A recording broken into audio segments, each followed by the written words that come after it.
I'm Congresswoman Michelle Lujan Grisham from the beautiful state of New Mexico, and I have the honor of serving as the chair of the Congressional Hispanic Caucus. Yesterday, Congress passed the first emergency down payment to rebuild after the costliest hurricane in our nation's history slammed into the Texas coastline. I especially want to thank our first responders, dedicated civil servants, and men and women in uniform who continue to sacrifice their own safety to save lives. And I'm inspired, but not surprised, by the way that Americans from across the country have responded and come to the aid of those who are impacted. They have donated their time, their money, and sent their prayers to millions of Americans who are recovering from unimaginable devastation and loss.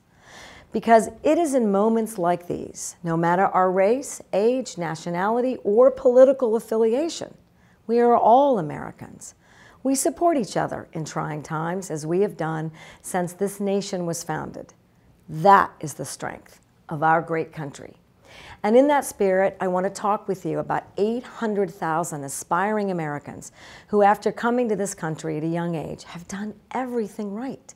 They've stayed out of trouble, gone to school, paid their taxes, joined the military, started businesses, and continued to patriotically love the United States, often the only country they have ever known.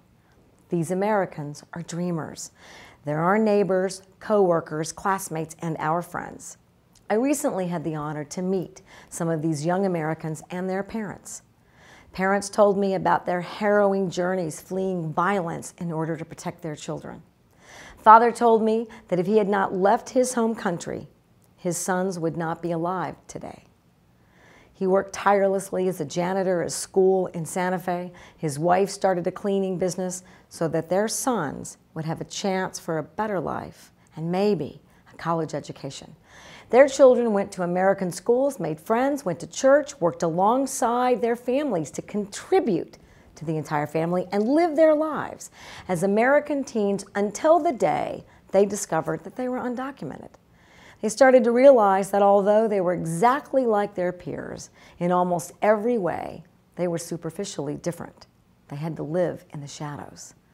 But they also told me how their lives were transformed after DACA was enacted.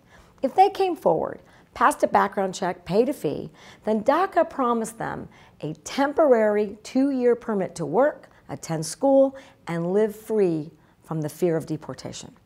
For 5 years, DACA has unlocked the great potential of 800,000 dreamers. These young patriots made the most of their opportunity to pursue the American dream, and in turn, they have provided tremendous social and economic gains for communities across this nation. In my mind, dreamers make our country better. They define the American dream. They help define who we are as Americans. Unfortunately, President Trump cowardly eliminated protections for these hopeful Americans. He has once again trapped them in a broken, heartless system and terrified young dreamers that I met last week. Can you imagine the fear, uncertainty, and anxiety that this is causing nearly 1 million young Americans as they wait for the end of a 6-month deadline, at the end of which they face the very real threat of deportation? This is the civil rights test of our time. Are we going to turn our backs on dreamers? Are we going to allow President Trump to use them as pawns in his cruel efforts to divide America? We cannot turn their American dream into a fantasy, because a threat to the promise of America for some is a threat to all of us. That's why I, along with my Democratic colleagues in the House and Senate, and millions of Americans, urge congressional Republicans to do the right thing and bring the DREAM Act to a vote without delay. To dreamers, I have this to say to you. We see you, we know you, we believe in you, you represent the best of this country. Keep fighting. Democrats are right there with you side by side, supporting each other the entire way.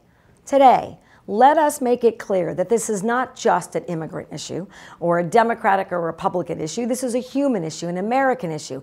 And I have faith that we will band together, support each other during trying times, and we will correct this wrong just as we have always done. Thank you.